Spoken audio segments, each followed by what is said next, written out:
Assalamualaikum warahmatullahi wabarakatuh. Gimana kabarnya hari ini? Mudah-mudahan semuanya pada sehat ya, dan tetap semangat untuk tetap belajar biologi ya. Nah, hari ini kita akan masuk pada materi baru, yaitu hereditas pada manusia. Setelah pertemuan sebelumnya membahas tentang pola-pola hereditas, nah sekarang kita akan membahas tentang hereditas pada manusia nih. Jadi, hereditas merupakan proses penurunan sifat-sifat dari induk kepada keturunannya atau dari orang tua kepada anaknya.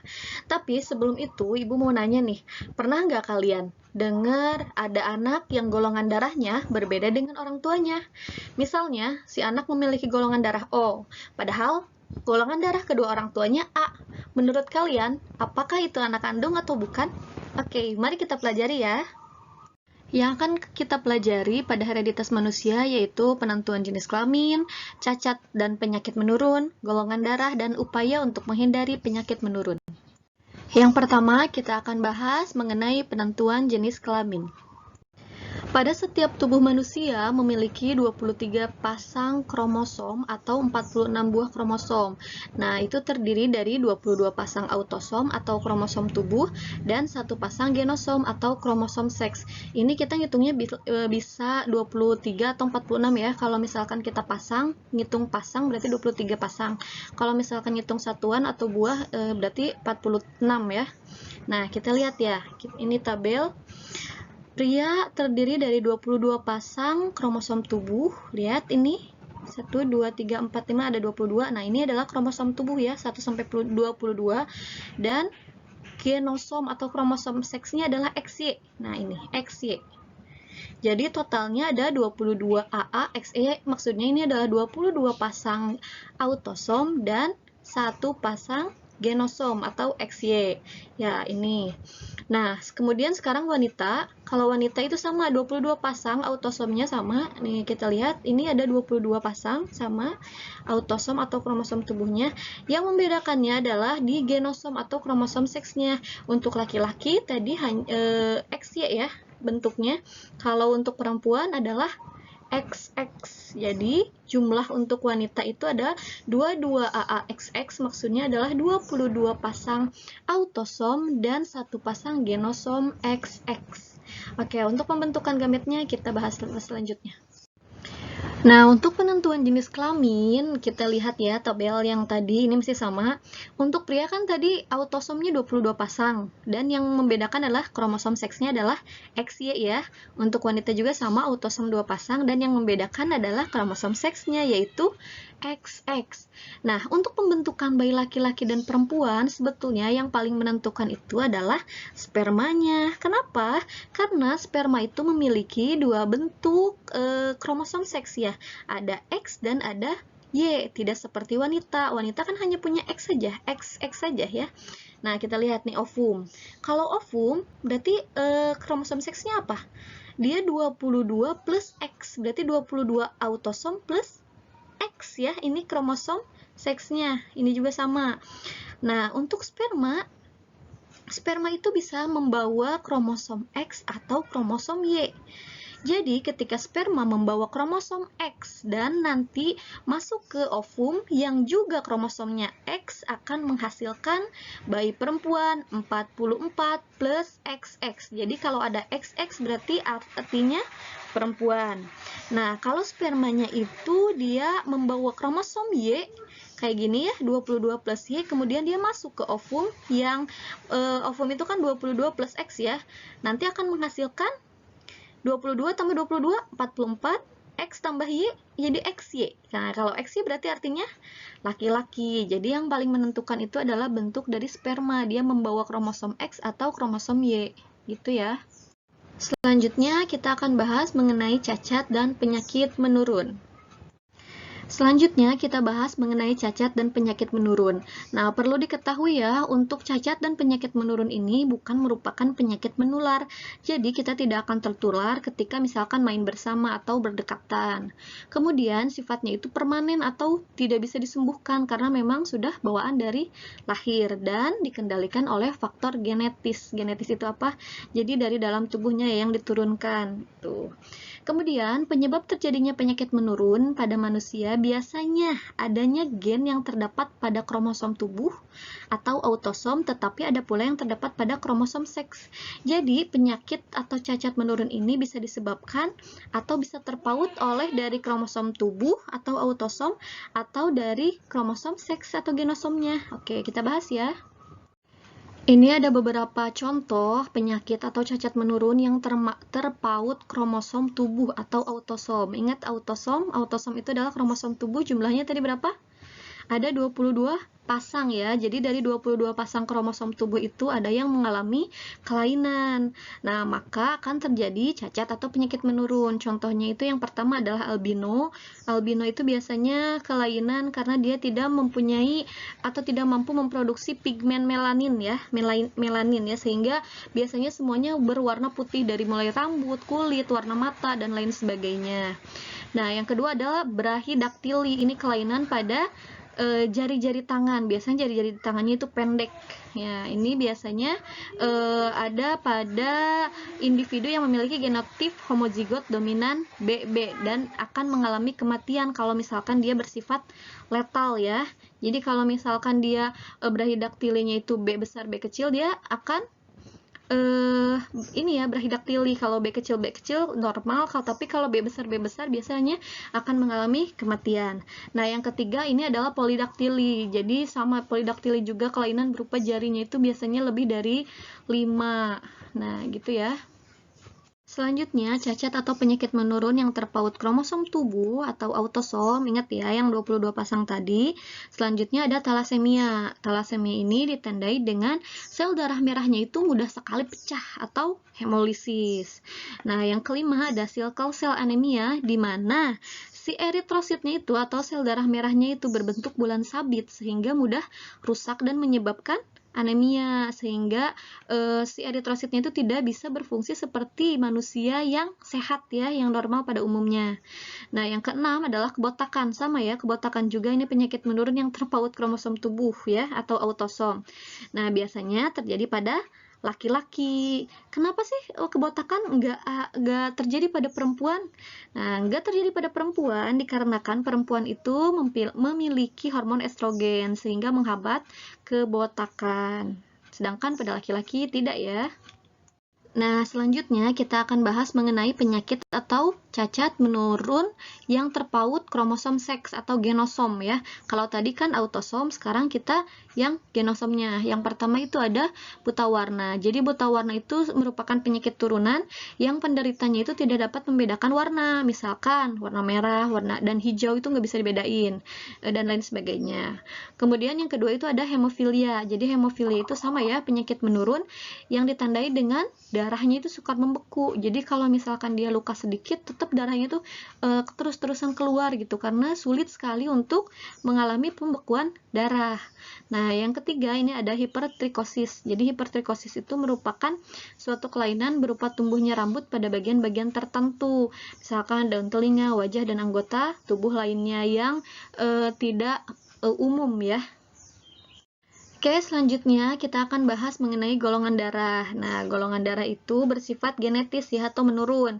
Nah, di sini beberapa ahli ada yang membedakan golongan darah menjadi beberapa macam. Ada penggolongan darah sistem ABO, sistem Rhesus, dan sistem MN. Oke, kita bahas ya. Yang pertama ada penggolongan darah sistem ABO. Nah, ini dikemukakan oleh ilmuwan Karl Landsteiner pada tahun 1868 sampai 1943. Jadi menurutnya golongan darah manusia itu ada 4 ya. Ada A, B, AB, dan O. Jadi ini perlu diketahui untuk kepentingan transfusi darah sehingga tidak terjadi penggumpalan darah atau pembekuan darah. Nah, untuk golongan darah fenotipnya kan tadi udah kita ketahui ya, ada A, B, AB, dan O. Nah, kita sekarang lihat genotipnya. Jadi, genotip dari golongan darah A itu terdiri dari IAIA dan IAI0. Ini 0 ya. Kemudian kalau B, IBIB dan IBI0. Kalau AB itu adalah IAIB. Kalau O itu adalah I0, I0.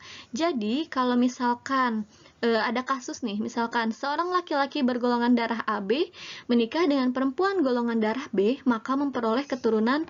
Oke, kita lihat ya, P itu adalah parental. Ini kemungkinan pertama kita bahas. Parentalnya itu adalah AB dikali dengan B. AB itu tadi apa aja genotipnya? AB itu berarti IAIB kan? Oke, masukkan IAIB. Sedangkan B itu apa?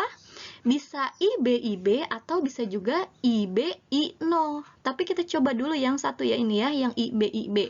Kita masukkan. Genotipnya ini IAIB disilangkan dengan IB ya. Berarti menghasilkan fenotip pertama atau anak yang keturunan pertama itu IAIB 50% golongan darah AB dan IBIB atau menghasilkan golongan darah B 50%. Nah, ini untuk kemungkinan yang pertama yang menggunakan genotip IBIB ya. Oke. Sekarang kemungkinan yang kedua kita akan menggunakan kemungkinan genotip IBI0.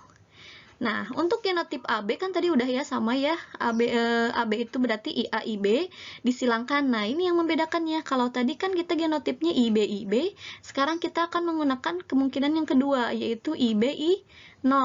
Nah, berarti akan menghasilkan keturunan 25% golongan darah AB karena ini IAIB ya. 25% golongan darah A. Kenapa A? Karena ini IAI0. Kemudian IBIB dan IBI0, berarti ini golongan darah apa? IBIB dan IBI0, berarti golongan darah B sebanyak 50%. Ini kemungkinannya. Gitu ya. Selanjutnya, ini yang kedua adalah penggolongan darah sistem resus. Jadi, sistem resus ini ditemukan oleh Lance Steiner dan A.S. Weiner ya, pada tahun 1946. Nah, ini menentukan antigennya itu pertama uji cobakan kepada kera atau Makakus resus. Jadi sehingga nama ini disebut dengan nama antigen resus atau RH ya. Nah, sistem resus ini dibagi menjadi dua, ada resus positif dan resus negatif. Resus positif itu yaitu orang yang dalam eritrositnya terdapat antigen atau faktor resus, sedangkan yang RH negatif di dalam eritrositnya itu tidak terdapat antigen resus. Nah, kita lihat tabel ya. Ini resus positif berarti dia mengandung antigen eritrosit RH ya, dan alel kromosomnya itu R, genotipnya itu R besar dan R besar R kecil. Jadi kalau ada R besar atau yang ada dominannya berarti dia nanti memiliki antigen dalam eritrositnya. Kemudian kalau RH negatif itu dia tidak memiliki antigen dalam eritrositnya, sehingga alel dalam kromosomnya itu adalah R kecil. Jadi genotipnya itu R kecil atau resesif. Kita lihat contoh di bawah ini. Misalkan terjadi perkawinan antara laki-laki dan perempuan. Ya, laki-lakinya itu RH positif homozigot dan perempuannya itu RH negatif. Kemungkinan seluruh anaknya bergolongan RH positif juga. Perhatikan bagian di bawah ini. Nah, kita lihat ya, laki-laki RH positif homozigot. Berarti homozigot itu sama ya. Berarti dominan. R besar. Kenapa R besar? Karena dia memiliki antigen. Alel kromosomnya kan R besar kalau memiliki antigen ya. Jadi R besar disilangkan dengan perempuan. Tadi apa perempuan? RH negatif. RH negatif itu berarti ini ya, RH negatif itu genotipnya R kecil. Oke, kita keluarkan gametnya. Berarti ini R besar disilangkan dengan R kecil. Filial satunya atau keturunannya berarti R besar, R kecil. Jadi 100% bergolongan darah resus positif. Gitu ya. Nah, yang ketiga ada penggolongan darah sistem MN. Jadi, sistem MN ini reaksi antara antigen dalam sel darah merah dengan antiserum pada golongan darah tipe MN. Jadi, dapat dibedakan menjadi 3 macam ya. Ada M, ada MN, dan ada N. Jadi, ketika M diberi anti-M, dia akan menghasilkan golongan darah M.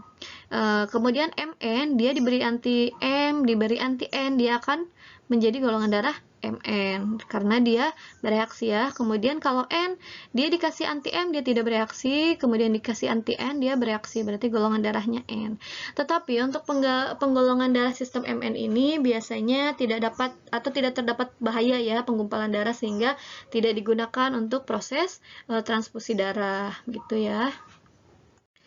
Yang terakhir yang akan kita bahas yaitu upaya menghindari penyakit menurun. Jadi, upaya menghindari penyakit menurun di sini dibagi menjadi dua macam, bisa genetika atau teknika. Jadi, sebetulnya itu kembali kepada diri kita sendiri ya. Kita bagaimana caranya untuk bisa menghindari penyakit-penyakit menurun tersebut. Caranya yang pertama ada menghindari perkawinan dengan keluarga dekat ya. Kemudian harus memahami hukum-hukum hereditas sebagai generasi muda. Kemudian menghindari menikahkan orang-orang yang mengalami gangguan mental. Dilakukan pemeriksaan kesehatan dulu ya untuk calon suami istri yang akan menikah, memelihara kesehatan fisik dan mental, dan menggunakan peta silsilah ini untuk genetika. Nah, untuk eutenika jadi dilakukan melalui penggolongan lingkungan seperti pendidikan, peningkatan gizi, perbaikan tempat tinggal, olahraga, dan rekreasi. Jadi sebetulnya ini bisa kita cegah sendiri, kita bisa menghindarinya sendiri ya, bagaimana kita cara memilah dan cara memilihnya agar kita terhindar dari penyakit menurun ini. Oke, mungkin cukup sekian ya untuk materi hari ini tentang hereditas pada manusia. Mudah-mudahan kalian paham mengenai apa yang Ibu sampaikan. Mohon maaf ya kalau banyak kekurangannya dan kalau kecepatan. Mungkin kalau misalkan ada pertanyaan nanti boleh di komen GC ya. Nanti insya Allah Ibu jawab. Dan jangan lupa untuk kerjakan kuisnya. Ya, terima kasih ya. Wassalamualaikum warahmatullahi wabarakatuh.